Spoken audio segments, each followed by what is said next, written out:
प्रभु यीशु मसीह के नाम से आप सभी को धन्यवाद। प्रभु आप सबको आशीष करे। यदि आप में किसी को भी कुछ प्रेयर रिक्वेस्ट होगा तो यहाँ पर स्क्रीन में दिया गया उस नंबर पर आप फ़ोन कीजिए या फिर आप व्हाट्सएप में मैसेज भेजिए। आपके लिए हम लोग ज़रूर प्रार्थना करेंगे। कलीसिया में परमेश्वर आपके जीवन में ज़रूर महान कार्य को करेगा। आइए हम लोग वचन का ध्यान करेंगे। मत्ती रचित सुसमाचार उसका 12वां अध्याय और उसका 42वां वचन में, दक्षिण की रानी न्याय के दिन इस युग के लोगों के साथ उठकर उन्हें दोषी ठहराएगी, क्योंकि वह सुलेमान का ज्ञान सुनने के लिए पृथ्वी के छोर से आई, और देखो यह वह है जो सुलेमान से भी बड़ा है। यहाँ पर हम लोग देखेंगे तो यीशु मसीह कहता है कि मैं सुलेमान से भी बड़ा हूँ करके। देखो उन दिनों में वो यहूदी और इजरायली लोगों में हम लोग देखेंगे तो वो लोग के मन में ना एक ऐसा सोच था कि सालोमोन से बड़ा व्यक्ति, सालोमोन से बड़ा राजा, सालोमोन से बड़ा ज्ञानी अभी तक इस संसार में कोई भी नहीं आया।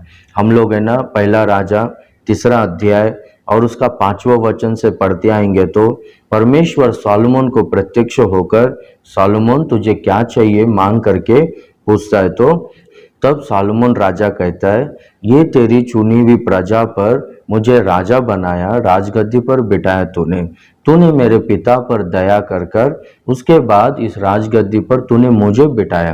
अभी मैं बालक सा हूँ, मुझे उतना बुद्धि समझ ज्ञान नहीं है, तो अच्छा बुरे का ज्ञान, अच्छा बुरे को अच्छी तरह से परख कर समझ कर लोगों का न्याय करने के लिए मुझको ना बुद्धि दे, ज्ञान दे करके परमेश्वर से प्रार्थना करता है।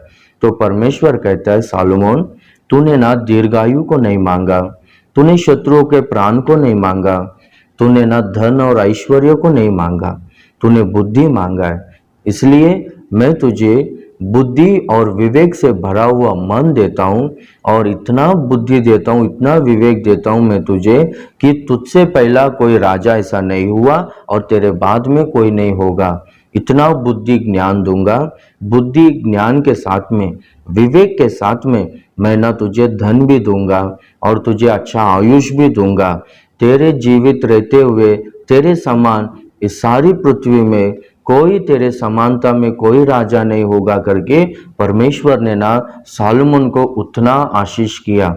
तो है ना सालोमोन है ना बहुत बड़ा ज्ञानी व्यक्ति था। वो कुछ भी प्रॉब्लम्स आए, कुछ भी न्याय करना होगा तो बहुत बुद्धि से और ज्ञान से ना न्याय करता था। और वो इतना ज्ञानी व्यक्ति था कि पशुओं का और पक्षियों का भाषा भी सीख लिया था बोलता है। वो पशुओं से पक्षियों से बात करता था बोलता है, उनके भाषा को समझता था बोलता है। वो इतना टैलेंटेड व्यक्ति था कि अच्छे अच्छे गीतों को वो लिखा है, बहुत सारे गीतों को सालोमोन ने लिखा है और अच्छे अच्छे नीति वचनों को, ज्ञान की बातों को वो लोगों को बताया है करके हम लोग देखते हैं। एक बहुत बड़ा प्रार्थना भवन, एक परमेश्वर के नाम पे एक बहुत बड़ा मंदिर को बनाया। पूरा दुनिया भर में इतिहास में अभी तक उतना कॉस्टली कंस्ट्रक्शन अभी तक किसी का भी नहीं। सालोमोन ने जो मंदिर बनवाया था वो मंदिर उतना कॉस्टली था कि अभी तक मानव चरित्र में कोई भी ना उतना महंगा निर्माण कोई भी नहीं बनाया। उनका रहने का वो महल भी इतना महंगा था कि अभी तक है ना, इतना कॉस्टली था कि अभी तक है ना कोई भी उतना महंगा निर्माण अभी तक नहीं बनाया करके इतिहास कहता है। गूगल में आप सर्च करोगे तो richest person in the earth in the history of man करके सर्च करोगे तो सबसे पहला सालोमोन राजा का नाम आएगा, दूसरा है ना दाऊद राजा का नाम आएगा। तो सालोमोन है ना इतना धनी व्यक्ति था, इतना बुद्धिमान व्यक्ति था, इतना विवेक से भरा हुआ व्यक्ति था। सालोमोन का कीर्ति है ना पूरा दुनिया भर में फैल गया था। बहुत सारे लोग है ना सालोमन को सोना चांदी और बहुत कुछ अनमोल वस्तुएं है ना सालोमन को ना गिफ्ट्स लेकर आके देते थे, उनको भेंट देते थे। तो ये सालोमन का कीर्ति को ना शिबा देश की रानी सुनी थी, दक्षिण देश में।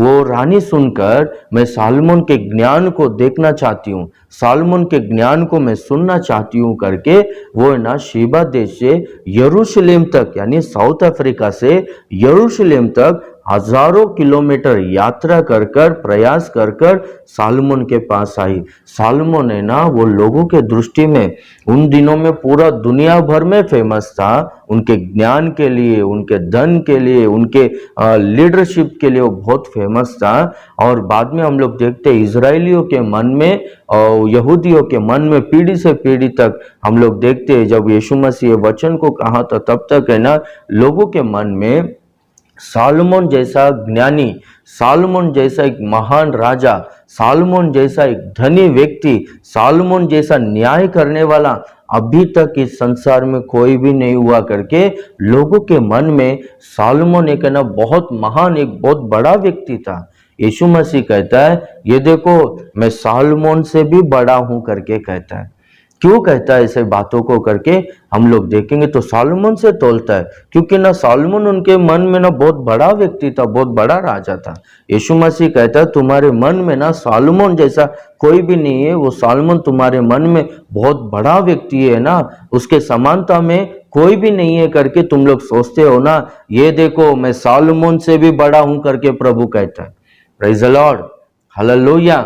हम लोग देखेंगे तो यीशु मसीह क्यों कहता है और सालोमन से भी बड़ा हूं करके बोलने का कारण क्या है, हम लोग तौल कर देखेंगे तो सबसे पहला है ना सालोमन का जन्म हम लोग देखेंगे तो उनका पिता दाऊद है ना उरिया करके एक व्यक्ति था, वो व्यक्ति को जान से मारकर और उनकी पत्नी को, उनकी बीवी को अपने पास रख लेता है। तो उनसे ना वो मिल जाता है। तो बाद में क्या हो गया, वो दोनों को एक बेटा पैदा हुआ, तो वो बेटा है ना छोटे से उम्र में मर जाता है। फिर बाद में दूसरा संतान है ये सालोमन, दूसरा व्यक्ति है, उनका दूसरा बेटा है सालोमन। तो सालोमन का जन्म ऐसा हुआ, पर यीशु मसीह का जन्म ऐसा नहीं हुआ। यीशु मसीह का जन्म कैसा हुआ, मरियम जो कन्या और पवित्र स्त्री थी वो मरियम पवित्र आत्मा के द्वारा गर्भवती हुई और बाद में हम लोग देखते हैं कि वो यीशु मसीह को जन्म दी करके हम लोग देखते हैं। तो यीशु मसीह ना सृष्टिकर्ता परमेश्वर है, तो सृष्टिकर्ता परमेश्वर मानव रूप धारण कर कर इस पृथ्वी में आने के लिए वो मरियम का इस्तेमाल किया करके हम लोग देखते हैं। तो यीशु मसीह का जन्म पवित्र जन्म है। सालोमन को कहां से वो लोग, सालोमन को कहां से तोलेंगे, यीशु मसीह से।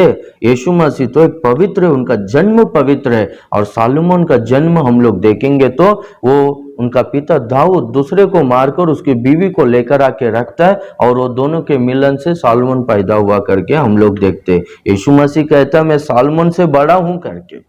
और एक हम लोग देखेंगे तो सालोमन के बारे में पहला राजा 4 अध्याय 22वें वचन के अनुसार वो बहुत ज्यादा खाना खाता था करके वो था, वो बहुत ज्यादा खाना खाता था और वो मतवाला होता था, दाखरस को पीकर करके लिखा गया। और हम लोग देखते हैं कि सालोमन को है ना 700 बीवियां और 300 रखेलियां थी करके, यानी 1000 जन के साथ उनका संबंध था करके हम लोग देखते हैं। तो यीशु मसीह कहता है मैं सालोमन से भी बड़ा हूं करके। सालोमन जैसे कि शरीर की अभिलाषाओं के अनुसार चला, 2 अध्याय 10वें वचन में सबोपदेशक में सालोमन कहता है ना जो जो वस्तुओं को, जो जो चीजों को मैं देखना चाहा उसे नहीं देखने जैसा मेरे आंखों को मैंने बंद नहीं करके रखा, सब कुछ देखा। जो कुछ भी देखने से मुझको आनंद मिलता है ना वो सब कुछ मैंने देख लिया, और जो कुछ भी काम करने से मुझको आनंद मिलता है, खुशी मिलता है, वो सारे कामों को मैंने किया। मेरे हृदय को मैंने बंद करके नहीं रखा, मेरे हृदय को मैंने रोक कर नहीं रखा, मैं सब कामों को किया करके कहता है। और बाद में कहता है ये देखो मुझको यही लाभ मिला, इसके द्वारा मुझको यही रिजल्ट आया कि ये सब कुछ है ना वायु को पकड़ने जैसा है, और ये सब कुछ है ना दिल को दुख देने वाला, वेक्सेशन ऑफ स्पिरिट, दिल को ना दुख देने वाला और वेदनादायक करके कहता है। तो सालोमन ने ना इस पृथ्वी पर क्या किया बोलो तो सारे ऐशो आराम को, सारा शरीर की अभिलाषाओं के अनुसार चला करके हम लोग देखते हैं। तो हम लोग देखते हैं यीशु मसीह के बारे में देखेंगे तो यीशु मसीह ने पवित्र जीवन को जिया, वो ब्रह्मचारी के तरह रहा करके हम लोग देखते हैं। यीशु मसीह कहता है ना, मुझ में पाप है करके आप लोगों में कोई भी मुझे दिखा सकते हो क्या करके पूरे दुनिया को चुनौती दिया, चैलेंज किया परमेश्वर है। देखो उनको सूली पर चढ़ाते वक्त है ना, वहां पर गवर्नर पिलात हो गया और बाद में अधिकारी लोग हो गया, इनके ऊपर क्या आरोप लगाते हो करके पूछते तो वो लोग उनके ऊपर आरोप लगाने के लिए कुछ भी नहीं था वहां पर, पूरा टेंशन हो रहे थे। कुछ स्त्री के बारे में बोलेंगे क्या, वैसा भी नहीं किया, किसी का कुछ चोरी किया क्या, वो भी नहीं किया, कुछ झूठ बोला क्या, वो भी नहीं किया, कुछ हत्या किया क्या, वो भी नहीं किया। उनमें ऐसा कुछ भी गलतियों को वो लोग ढूंढ नहीं पाए, और आखिरी में क्या किया बोलो तो उनके ऊपर है ना ये धर्म का द्रोही है करके वैसा आरोप डालकर उनको सूली पर चढ़ाए करके हम लोग देखते। यीशु मसीह ना सालोमन से भी बड़ा है। सालोमन पूरा पवित्र जीवन को जिया, सुख विलास का जीवन, शरीर की अभिलाषाओं के अनुसार चला, पर है ना यीशु मसीह पवित्र जीवन को जिया करके हम लोग देखते हैं। और एक हम लोग देखते हैं तो सालोमन एक महान व्यक्ति था करके लोग है ना बोलने का प्रबल कारण, मुख्य कारण क्या है बोलो तो सालोमन है ना अच्छा एक परमेश्वर का भवन को यरूशलेम में बनवाया था। वो बहुत कॉस्टली कंस्ट्रक्शन था, पूरा दुनिया भर में अभी तक पूरे इतिहास में उतना कॉस्टली कंस्ट्रक्शन अभी तक किसी का भी नहीं था करके हम लोग देखते हैं। उनके वो दीवार होने दो, वो फाउंडेशन का जो स्टोन्स है, फाउंडेशन में नींव में जो पत्थर को रखते हैं वो भी है ना सोने से बनवाया गया था करके हम लोग देखते हैं, उतना कॉस्टली कंस्ट्रक्शन था। तो वैसा कंस्ट्रक्शन अभी तक पूरे दुनिया के इतिहास में अभी तक कोई भी बनाया नहीं करके हम लोग देखते हैं। तो उसके वजह से सालोमन का कीर्ति है ना पूरा दुनिया भर में फैल गया था करके हम लोग देखते हैं। तो सालोमन ने ना परमेश्वर के नाम की महिमा के लिए मंदिर को बनवाया था। वो मंदिर को उनके पिता दाऊद ने जो कुछ भी कमा कर रखा था, सोना, चांदी, पीतल, देवदार की लकड़ियां और जो कुछ भी उन्होंने तैयार करके रखा था, वो सारे संपत्ति से उन्होंने क्या किया बोलो तो परमेश्वर का भवन को बनवाया था करके हम लोग देखते। सालोमन ने परमेश्वर का भवन को बनवाया था, वो सोने चांदी से बनवाया था और पीतल से और महंगे मटेरियल से बनवाया था। और वो भी किसने कमाया था, उनके पिता ने कमाया था। पर यहाँ पर हम लोग देखते हैं कि यीशु मसीह है ना अपने लहू के द्वारा कलीसिया को बनाया करके हम लोग देखते, अपना जान देकर कलीसिया को बनाया करके हम लोग देखते। पतरस कहता है ना, सोने चांदी से उस नाशवान वस्तु के द्वारा तुम्हारा छुटकारा नहीं हुआ, तुम्हारा छुटकारा बहुमूल्य लहू के द्वारा हुआ करके। तो है ना ये कलीसिया को प्रभु ने किस तरह से बनाया बोलो तो अपने लहू के द्वारा बनाया करके हम लोग देखते। तो अपने लहू के द्वारा प्रभु हमको उद्धार दिया, हम सब लोग है ना कलीसिया के तरह इकट्ठा होते हैं। तो परमेश्वर का भवन वहीं पर है। देखो सालोमन है ना परमेश्वर का भवन का प्रतिष्ठा करते वक्त है ना क्या करके प्रार्थना करता है मालूम है, स्वर्ग तेरा सिंहासन है और पृथ्वी तेरी चरणों की चौकी है, तू कहाँ पर इस मनुष्य के द्वारा बनाया गया इस भवन में वास करता है। पर यहाँ पर जो कोई भी प्रार्थना करेंगे, यहाँ पर होने वाली प्रार्थना पर तेरी दृष्टि रखना करके कहता है। देखो वो भवन में परमेश्वर वास करता है करके, वास करेगा करके सालोमन ने नहीं कहा। पर है ना हम लोग देखते नए नियम में यीशु मसीह कहता है कि जहां पर 2 या 3 मेरे नाम पर इकट्ठा होंगे वहां पर मैं होऊंगा, वहां पर मैं रहूंगा करके प्रभु कहता है। प्रभु सालोमन से भी बड़ा है। सालोमन है ना सोने चांदी से और कुछ वस्तुओं से वो भवन को बनवाया, तो मंदिर को बनवाया, तो परमेश्वर है ना अपने लहू के द्वारा कलीसिया को बनाया करके हम लोग देखते हैं। 2000 साल पहले परमेश्वर मानव रूप धारण कर कर इस पृथ्वी में आकर 33.5 साल जिया, घायल हुआ, सूली पर चढ़ा, लहू का अंतिम बूंद को बहाया और मरकर फिर से तीसरे दिन जी उठा। वो युगान युग जीवित है करके हम लोग देखते हैं। तो यीशु मसीह है ना अपने लहू के द्वारा अपना जान देकर कलीसिया को बना, इसलिए सालोमोन से भी बड़ा है यीशु मसीह। यीशु मसीह के पास आओ। शिबा देश की रानी सालोमोन के पास गई और उनके कठिन प्रश्नों का उत्तर को पाई। यीशु मसीह कहता है मेरे पास आओ, मैं सालोमोन से भी बड़ा हूं। तुम्हारे जीवन में सारे कठिन परिस्थितियों को निकाल दूंगा, पाप से छुटकारा दूंगा, तुमको मैं पवित्र जीवन दूंगा, तुमको धर्मी बनाऊंगा, हर समस्या से छुटकारा दूंगा, मैं तुम्हें आशीष करूंगा करके कहता है। अनंत काल का जीवन दूंगा, सालोमोन से भी बड़ा हूं मैं।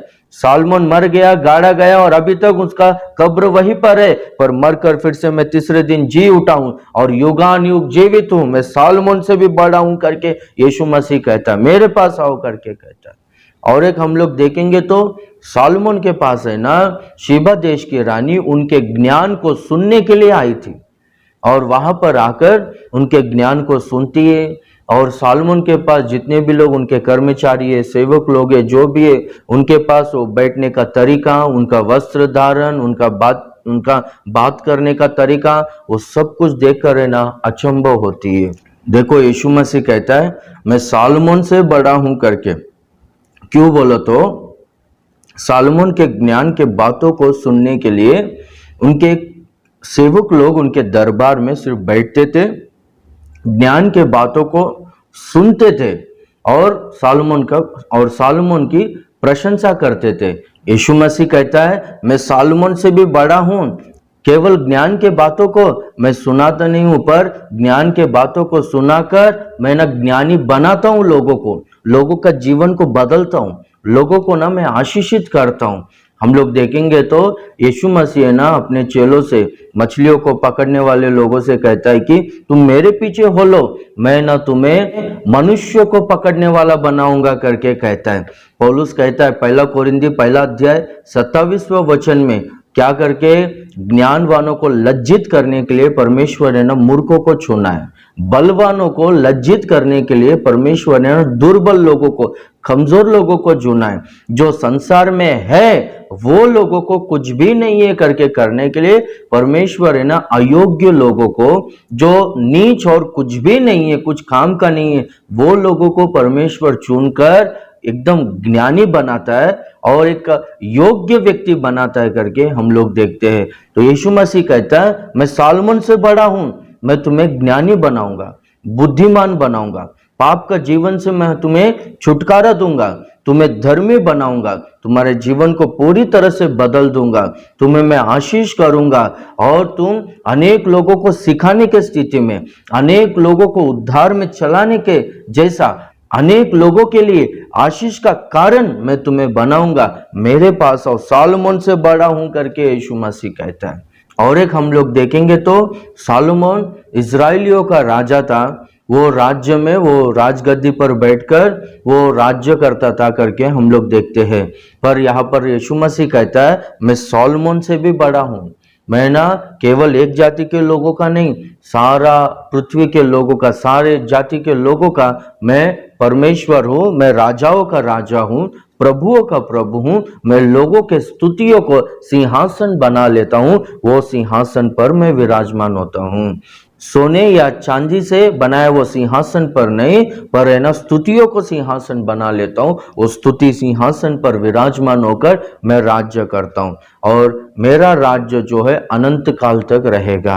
देखिए सालोमोन राजा का राज्य 40 साल चला और बाद में वो मर गया, उनके बेटे ने वो सही तरह से राज्य पालन नहीं कर पाया और राज्य 2 भाग में बढ़ गया करके हम लोग देखते हैं। तो वो राज्य है ना अनंत काल तक नहीं रहेगा, पर है ना यीशु मसीह का राज्य, जो राज्य में यीशु मसीह राजा है, वो राजा है ना अनंत काल तक रहेगा करके हम लोग देखते हैं। कोई भी राज्य थोड़ा दिन बढ़ता है और बाद में घटते घटते घटते पूरी तरह से मिट जाता है, नामो निशान भी नहीं रहता है। कोई भी पार्टी हो गया, वो जीता तो वो थोड़ा 5 साल या 10 साल है ना वो लोग रूलिंग में रहते हैं और बाद में वो लोग के स्थान में दूसरे लोग आते हैं। और बाद में हम लोग देखते हैं बहुत सारे राज्यों का परिस्थिति कैसा है बोलो तो घटते रहता है। पर है ना यीशु मसीह का राज्य ऐसा नहीं। कितने लोगों से शुरू हुआ बोलो तो 11 लोगों से शुरू हुआ। 12 लोग थे, एक तो मर गया, वो धोखा दिया, और बाद में हम लोग देखते 11 लोगों से वो राज्य शुरू हुआ। और शुरू हुआ तो तब से है ना वो राज्य वो रुका नहीं, वो घटा नहीं, बढ़ते गया बढ़ते गया बढ़ते गया। अभी फिलहाल दुनिया भर में लगभग आधे से ज्यादा लोग हम लोग देखते हैं कि मसीह के राज्य में आए हैं। लगभग 350 से 400 करोड़ लोग है ना लगभग है ना हम लोग देखते हैं कि उनके राज्य में आए हैं। तो जो कोई भी है ना उनके राज्य में उनके नियम के अनुसार वो लोग चलेंगे तो उनके राज्य में वो लोग है ना युगान युग रहेंगे करके हम लोग देखते हैं। उनका राज्य में ना धर्म है, उनका राज्य में ना पवित्रता है, उनका राज्य में ना नियम है, उनका राज्य में ना अद्भुत शांति है, उनका राज्य में ना आनंद है। तो नित्य आनंद नित्य शांति परमेश्वर हमको देगा। यीशु मसीह कहता है मैं सालोमन से बड़ा हूं, मेरे पास आओ। शेबा देश की रानी न्याय के दिन इस युग के लोगों को दोषी ठहराएगी।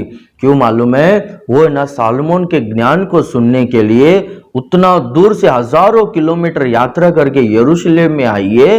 तो आज का दिन है ना सालोमन से बड़ा यीशु मसीह, सृष्टिकर्ता परमेश्वर, राजाओं का राजा, अनंत ज्ञानी, सर्व अंतर्यामी परमेश्वर जो अनंत जीवन देता है, उनके पास है ना अभी देखो बहुत सारे लोग है ना उनका घर चर्च के बाजू में ही रहता है, नहीं आते लोग। हाँ, बहुत सारे लोग है ना प्रभु के पास आने के लिए, कलीसिया में आने के लिए, आराधना करने के लिए कुछ ना कुछ बहाना बनाते रहते, दूर हुआ या सर दर्द है या कुछ ना कुछ बोलते रहते हैं। तो वैसे लोगों पर हम लोग देखते हैं कि शेबा देश की रानी है ना दोष लगाएगी, उनके ऊपर आरोप करेगी, इनको तू स्वर्ग में मत ले। कैसा लेगा? क्योंकि ना मैं हजारों किलोमीटर यात्रा कर कर मैं सालोमन के पास आई थी उनका ज्ञान को सुनने के लिए। ये लोग है ना बाजू में रहकर, इनको सब सुविधा रहकर, इनको सब कुछ अच्छा रहकर भी ये लोग है ना आपके पास नहीं आए। आपके बारे में बोलने वाले इतने सारे सेवक लोग थे तो भी ये लोग है ना सुने नहीं, मन कठोर करके लिए। ये लोग अपना जीवन को बदले नहीं, ये लोग है ना आपको उद्धार करता करके अंगीकार नहीं किए, आपके वचनों के अनुसार, आपके ज्ञान के बातों को वो लोग अंगीकार नहीं किए, वचनों के अनुसार नहीं चले। ये लोग है ना अपना जीवन को बदले नहीं, अपनी इच्छा के अनुसार ये लोग चले। तो ये लोग को स्वर्ग में मत ले, इनको नहीं लेना चाहिए करके वो है ना आरोप करेगी, वो दोष लगाएगी करके यीशु मसीह कहता है।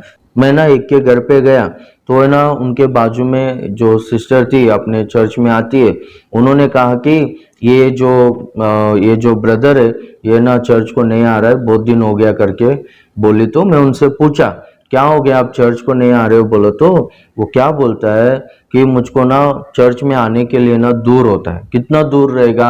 अगर वो चल कर आएगा तो कुछ 10 मिनट लगेगा, ज्यादा से ज्यादा 10 मिनट लगेगा। और कहता है कि बाइबल पकड़कर चर्च में आने के लिए ना मुझको शर्म आता है करके बोलता है। देखा? तो अभी बाइबल पकड़कर चर्च में आने के लिए उसको शर्म आता है, तो उसी तरह से प्रभु भी इनको ना स्वर्ग राज्य में लेने के लिए शर्माएगा, लज्जाएगा। हाँ, 10 मिनट ये चलकर है ना चर्च में नहीं आ सकता है। तो ऐसे लोगों पर है ना शेबा देश की रानी है ना दोष लगाएगी। और हम लोग देखते हैं कि शेबा देश की रानी है ना कठिन प्रश्नों को वहां पर बोलकर है ना वो सारे प्रश्नों का जवाब को पाई करके हम लोग देखते हैं। जो कोई भी यीशु मसीह के पास आकर उनका जो भी कठिन परिस्थिति है, कठिन प्रश्न है, कठिन जीवन है, वो सब कुछ प्रभु को बोलेंगे, प्रार्थना करेंगे, तो प्रभु क्या करेगा बोलो तो उनके सारे कठिन सवालों का जवाब देगा। प्रभु उनके जीवन में कठिन परिस्थितियों से छुटकारा देगा। प्रभु उनके जीवन को आशीषित करेगा, उनके जीवन को बदल देगा।